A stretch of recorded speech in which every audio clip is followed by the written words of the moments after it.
Yet Pius XI described her as the star of his pontificate. What did this obscure young woman from a French provincial town have to offer to the church and to the world? Perhaps her greatest gift to us could be expressed in a single word: color.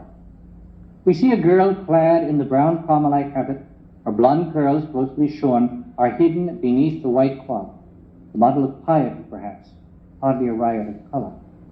Yet Therese brought color to her world and ours, the bright colors of hope, enthusiasm, and courage.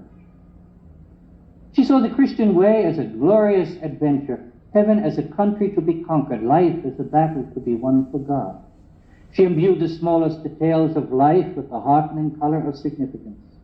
Nothing was too small, too unimportant to be offered to God. Nothing was incapable of being transformed by the divine radiance.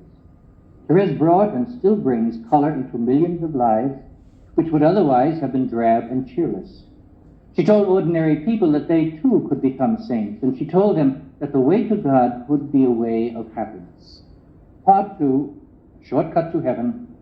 Chapter 1, The Happiness of God. Quotation from Jean-Pierre de Caussade.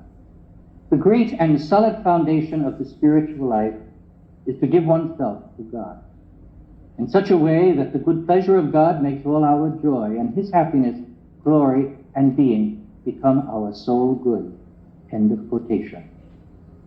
Spiritual maxim from the 16th century: delight in the happiness of God. Thérèse of Lisieux had a magnificent obsession, the happiness of God. 4 months before her death, she confided to her sister Pauline, "I have formed such a lofty idea of heaven that at times I wonder what God will do at my death to surprise me. So I'm already thinking that if I'm not surprised enough, I will pretend to be surprised just to please God. There isn't any danger I'll allow him to see my disappointment. I will be able to go about it in such a way that he won't notice anything. Besides, I'll contrive ways of being happy. To succeed in this, I have my little rubrics that you know about and that are infallible. Then just to see God happy will be fully sufficient for my own happiness." The same theme recurs throughout Therese's life. The small girl would ask her older sisters and later her confessors if God was happy about her. If he was happy, she would be utterly content. As she lay dying, she claimed that all her actions had been performed with a single object: to make God happy.